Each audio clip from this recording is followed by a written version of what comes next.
All right, so what I picked up here, just came in from Amazon, is this bar rail tightening tool. That's pretty dang good.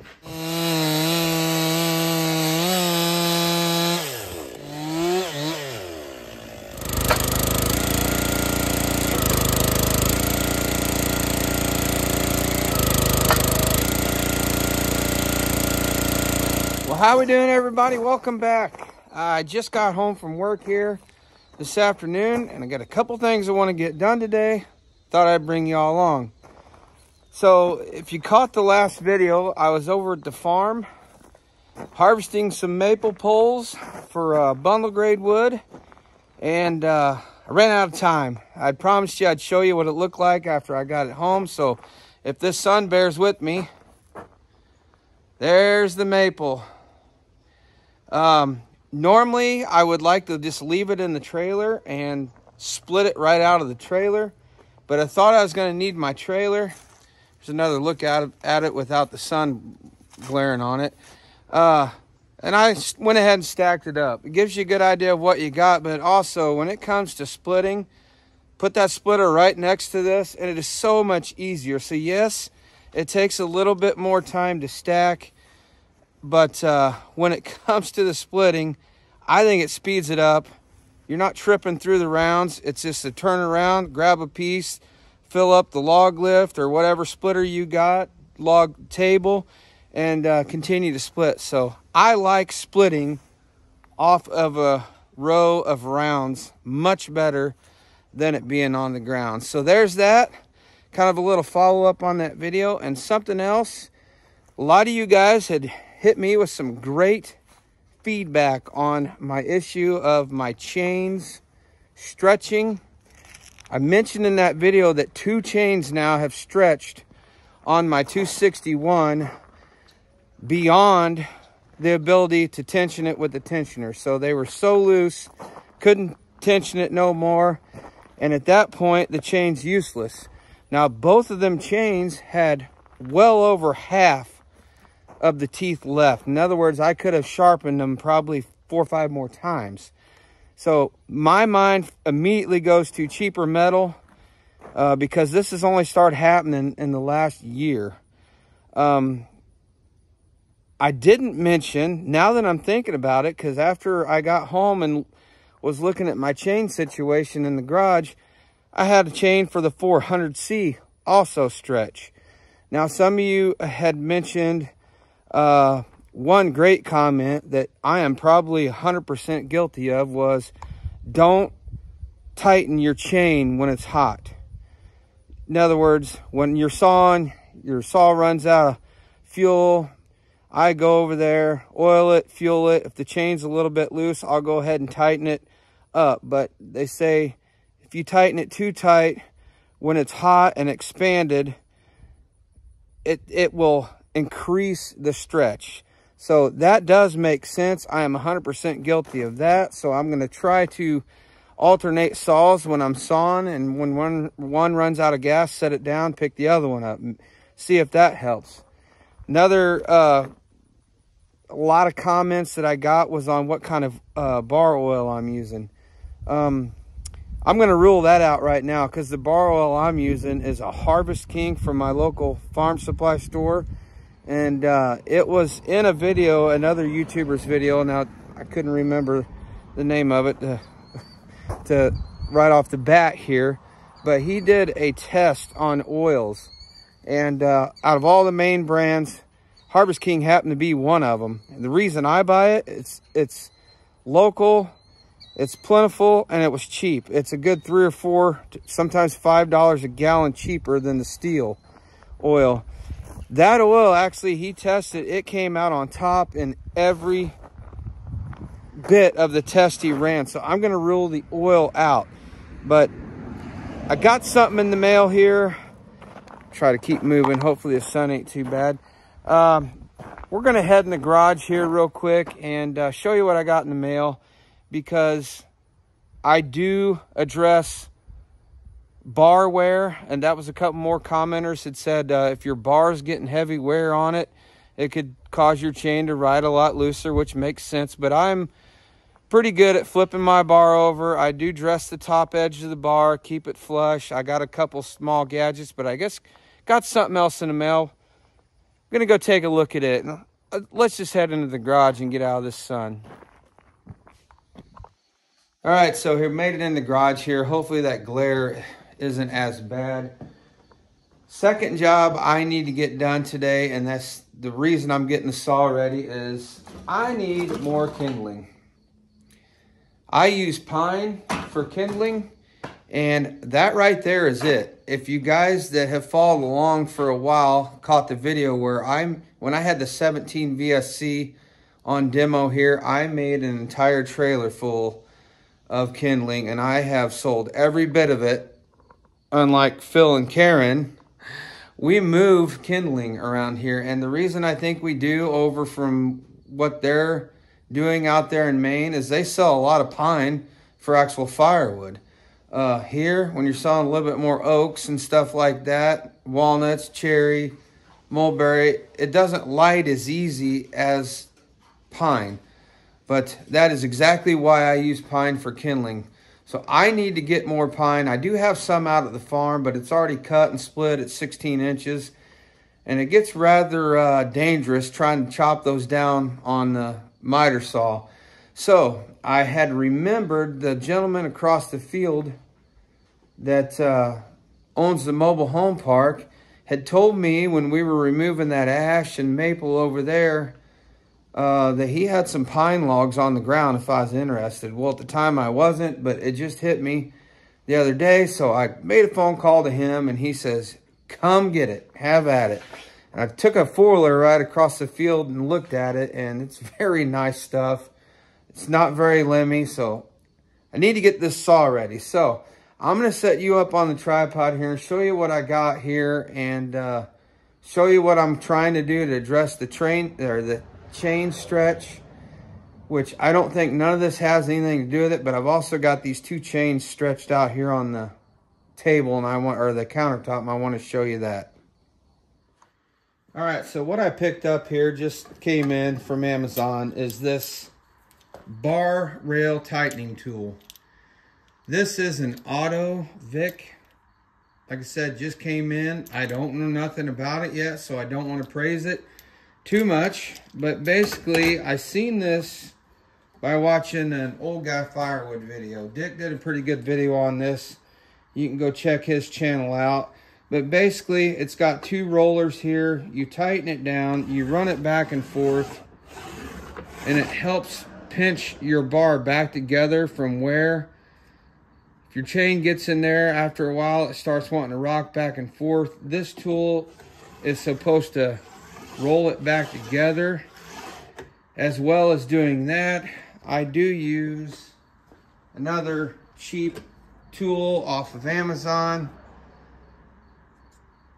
to dress the top of this bar. So basically it holds it to a 90-degree angle, and that file in there runs along and keeps the top of this smoothed out, because when this starts spreading open, your chain will tilt to one side or the other, and it'll actually eat grooves in the top of that. So while I had the saw all apart, I went ahead and did that. Picked this up to just try to tighten that up, to try to get as much life out of these bars as possible. They're not cheap by no means. I'll let you know how this works out, but so far I've put the chain back in there, and it seemed to tighten it up somewhat, and it isn't rocking back and forth. So again, Auto Vic, I'll try to leave a link in the description if you guys are looking for something like this. Now, they do make some cheaper ones on Amazon, but this one is really heavy. I will give it that, and it had the best reviews. So, like I said, you can check out Old Guy Firewood's video, and I'm going to move you guys over and try to get a good shot of these two chains laying here. And what I've done is get two teeth in exactly the same spot. I put a straight edge against it, and I just stretched both of these chains out. Now, I know this isn't scientific, but they are very, very close to being the shadow on that's going to make it look different. But I put a file against it,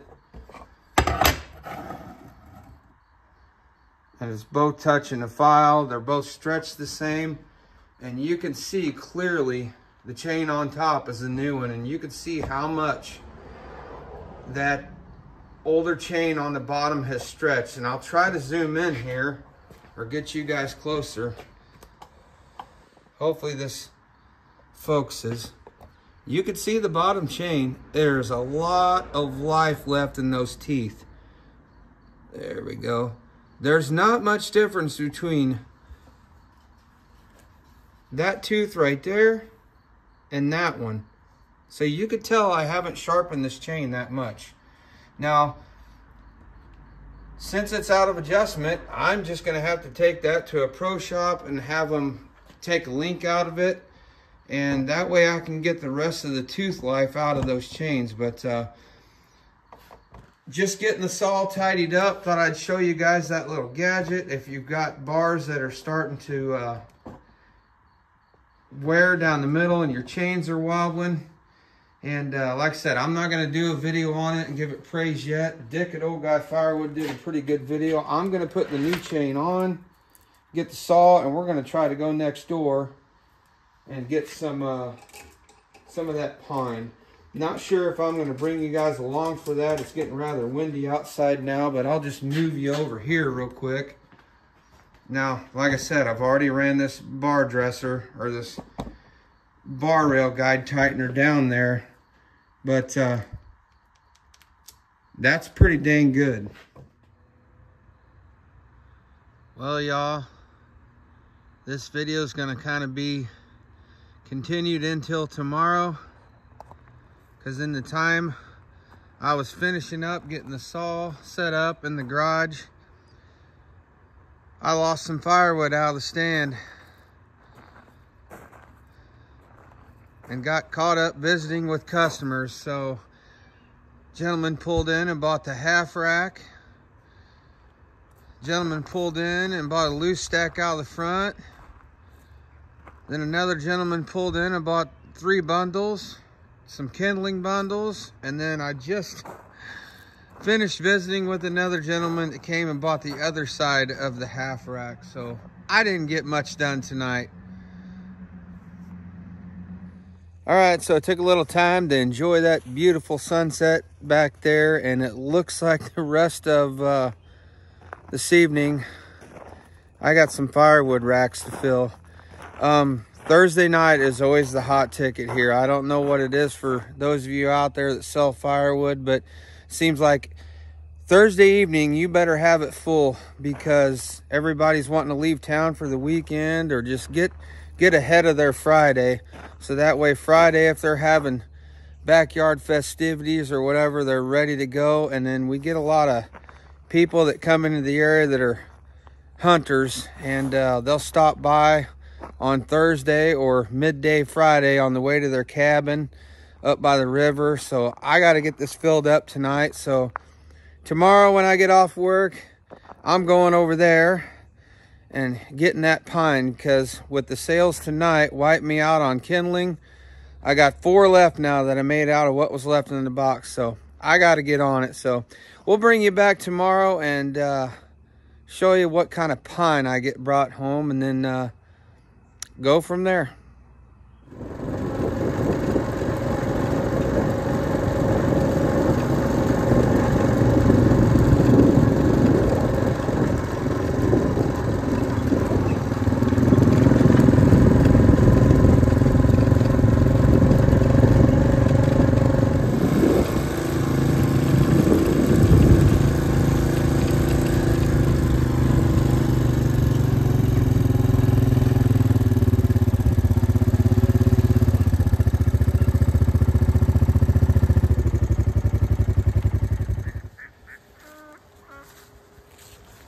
Well, here you go, guys and gals.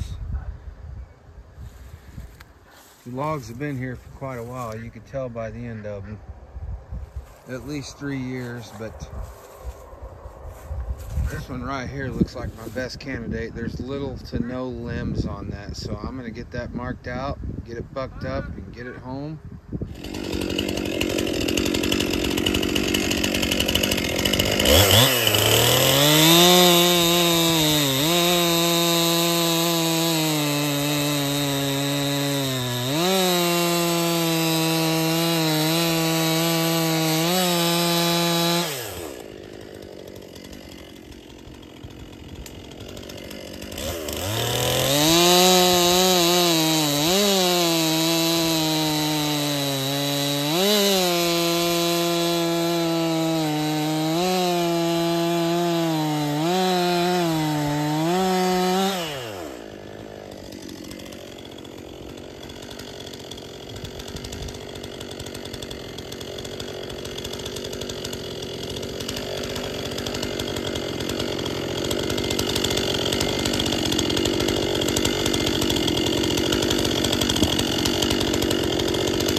Well, there you go.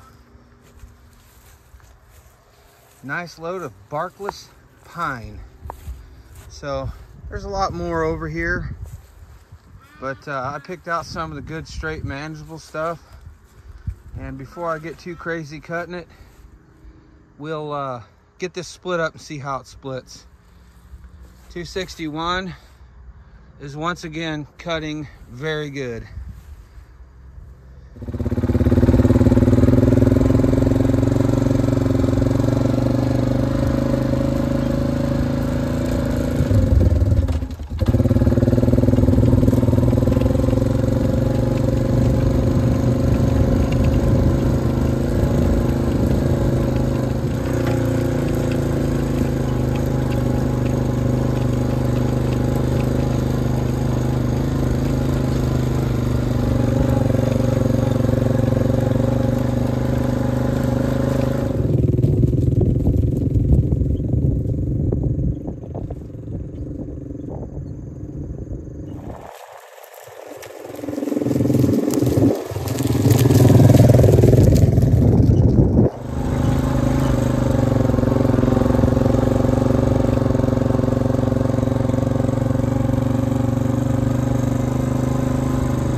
Well, there you go, everybody. Short trip across the field. Partly to see if I got this 261 straightened out. Now, I won't know if the chain stretch is going to be an issue, but at least while I'm tearing it down, I got the bar resized. Got the chance to use that new tool that I got off Amazon, and I think this pine is going to be just fine. Bark's falling off of it. Be great kindling wood, so stick around for this being split up. This is where I'm going to miss the 17 VSC.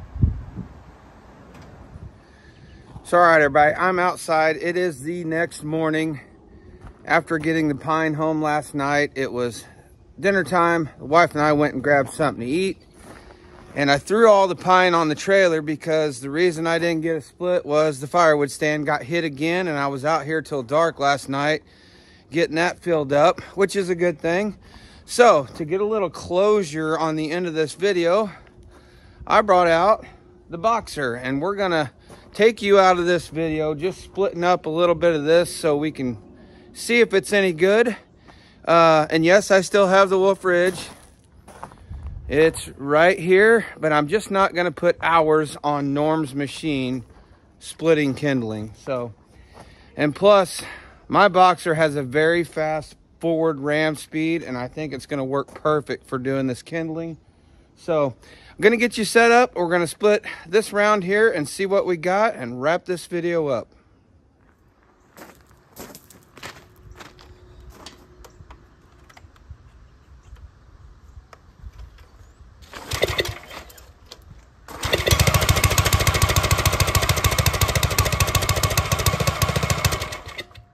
Pretty good, 2 pulls for not being running in over a month.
right, everybody, I think you get what's going on here. Making kindling is very tedious, and I think that's why a lot of folks don't mess with it and don't offer it. But I've gotten a lot of comments from customers stopping by that really enjoy having the availability of kindling, so that's why I do it.